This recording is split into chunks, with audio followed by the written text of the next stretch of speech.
ആദ്യം പോകുന്നത് ബീഹാറിലേക്കാണ്. നിതീഷ് കുമാർ ഒരിക്കൽ കൂടി കളം മാറിയതോടെ ബീഹാറിൽ മഹാസഖ്യ സർക്കാർ വീണു. JDU ചെറിയ ഇടവേളയ്ക്ക് ശേഷം NDAയുടെ ഭാഗമായി. മുഖ്യമന്ത്രി സ്ഥാനം രാജിവെച്ച നിതീഷ് കുമാർ വൈകിട്ട് 5 മണിക്ക് BJP പിന്തുണയോടെ വീണ്ടും സത്യപ്രതിജ്ഞ ചെയ്യും. നിതീഷിനൊപ്പം 8 MLA-മാർ മന്ത്രിസ്ഥാനത്തേക്ക് സത്യപ്രതിജ്ഞ ചെയ്തേക്കും. സാമ്രാട് ചൗധരിയും വിജയ് സിൻഹയും ഉപമുഖ്യമന്ത്രിമാരാകും. പ്രധാനമന്ത്രി നരേന്ദ്രമോദി നിതീഷ് കുമാറിനെ അഭിനന്ദിച്ചു. നിതീഷ് കുമാറിനെതിരെ RJDയും കോൺഗ്രസും രംഗത്തെത്തി. മഹാസഖ്യ സർക്കാർ വീണതിന് പിന്നാലെ കോൺഗ്രസിലെ 9 MLA-മാർ കൂറുമാറുമെന്ന് സൂചനയുണ്ട്. JDUവിന്റെ മുന്നണി മാറ്റം ഇന്ത്യ സഖ്യത്തിന് കനത്ത തിരിച്ചടിയാകും.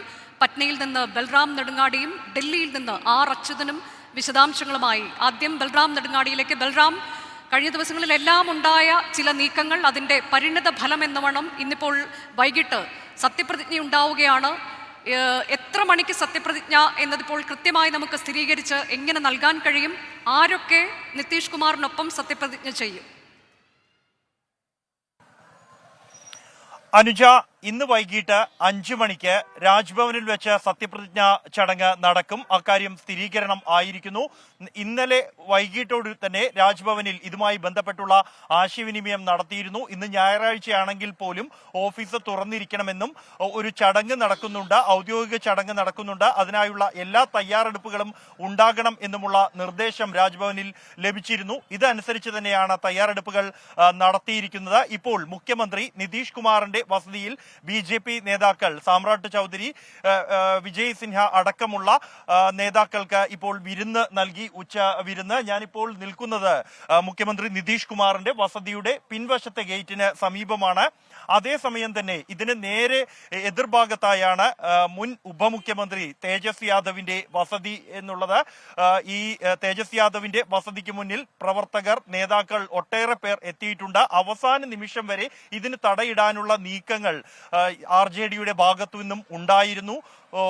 പ്രത്യേകിച്ചും JDUവിലെയും BJPയിലെയും തങ്ങൾക്കൊപ്പം നിൽക്കാവുന്ന നേതാക്കളുമായി ആശയവിനിമയം നടത്തിയെങ്കിൽ പോലും കോൺഗ്രസിൽ നിന്നും എന്നാൽ 9 പേർ ലഭ്യമല്ലാതായതോടുകൂടിയാണ് അത്തരം നീക്കങ്ങൾ ഫലം കാണില്ല എന്ന സ്ഥിതിയിലേക്ക് എത്തുകയും RJD അത്തരത്തിലുള്ള സർക്കാരിനെ രക്ഷിക്കാനുള്ള നീക്കങ്ങൾ ഏതാണ്ട് നിർത്തിവെക്കുകയും ചെയ്തിരിക്കുന്നത്.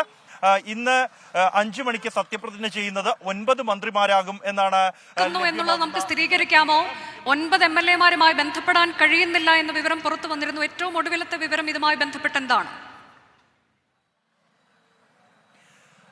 അനുജ, കോൺഗ്രസ് ഇന്നലെ വൈകിട്ട് തന്നെ ഇത്തരത്തിലൊരു പ്രതിസന്ധി ഉണ്ടായ ഘട്ടത്തിൽ പൂർണിയയിൽ ഇന്നലെ ഒരു യോഗം വിളിച്ചിരുന്നു. കോൺഗ്രസിന്റെ നിയമസഭാ കക്ഷി യോഗം. അതിൽ 19 MLA-മാരിൽ 5 പേർ മാത്രമാണ് ഈ യോഗസ്ഥലത്തേക്ക് എത്തിയത്. ചിലർ എത്താൻ കഴിയില്ല എന്നതിന് ചില കാരണങ്ങൾ അറിയിച്ചിരുന്നെങ്കിലും മറ്റ് ഏതാണ്ട് 9 പേരെ ബന്ധപ്പെടാൻ കഴിഞ്ഞില്ല നേതൃത്വത്തിന് എന്നാണ് മനസ്സിലാക്കാൻ കഴിയുന്നത്. തുടർന്നാണ് കോൺഗ്രസിന്റെ സംസ്ഥാനത്തിന് നിരീക്ഷകനായി ഭൂപേഷ് ബാഗേലിനെ നിയോഗിക്കുന്നതും മറ്റ് നേതാക്കൾ ഇടപെടുകയും ചെയ്തിരിക്കുന്നത്. നിലവിൽ ഇപ്പോൾ അവർ BJP പക്ഷത്തേക്ക് പോകും എന്ന് ഔദ്യോഗികമായി പോകുന്നു. അച്യുതൻ, ഇന്ത്യ സഖ്യത്തെ സംബന്ധിച്ച് ഇത് വലിയ തിരിച്ചടിയാണ്. പക്ഷെ നേരത്തെ പ്രതീക്ഷിച്ചതാണ് എന്നൊരു പ്രതികരണം മല്ലികാർജ്ജുൻ ഖർഗെയുടെ ഭാഗത്തു നിന്നുണ്ടായിട്ടുണ്ട്.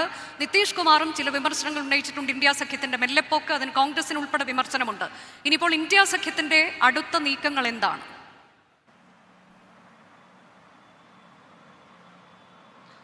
അനുജ, തീർച്ചയായിട്ടും ഈ ഇന്ത്യ സഖ്യ രൂപീകരണത്തിന്റെ മുന്നിൽ നിന്ന് നയിച്ച നേതാക്കളിൽ ഒരാളാണ് ഇപ്പോൾ NDA പാളയത്തിലെത്തിയിരിക്കുന്ന നിതീഷ് കുമാർ.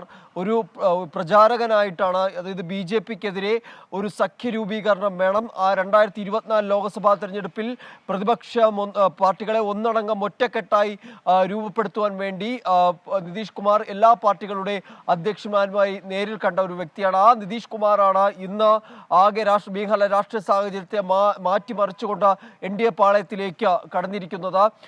പ്രത്യേകിച്ച് ഇന്ത്യ സഖ്യത്തിന് തെരഞ്ഞെടുപ്പ് അടുത്തിരിക്കുന്ന സാഹചര്യത്തിൽ വലിയ തിരിച്ചടിയാണ്. കാരണം ഇത് ഇന്ത്യ സഖ്യത്തെ ബാധിച്ചിട്ടില്ല എന്ന് നേതാക്കൾ അവകാശപ്പെടുമ്പോഴും ഇത് ജനങ്ങളിലേക്ക് എത്തുന്ന സന്ദേശം, അത് ഇന്ത്യ സഖ്യത്തിന് ഒരു പ്രത്യേകിച്ച് തെരഞ്ഞെടുപ്പ് അടുത്ത സാഹചര്യത്തിൽ തിരിച്ചടികൾ നൽകുന്ന ഒരു സന്ദേശം കൂടിയാണ്. നിതീഷ് കുമാർ ഇന്ന് വൈകിട്ട് 5 മണിക്ക് സത്യപ്രതിജ്ഞ ചെയ്യുന്നു. അദ്ദേഹത്തിനൊപ്പം 8 MLA-മാർ കൂടി സത്യപ്രതിജ്ഞ ചെയ്യും. ഇന്ത്യ സഖ്യത്തെ സംബന്ധിച്ച് ഇത് വലിയ തിരിച്ചടിയാണ്. അവരുടെ തുടർ നീക്കം എന്ത് എന്നതും ശ്രദ്ധേയമാകും.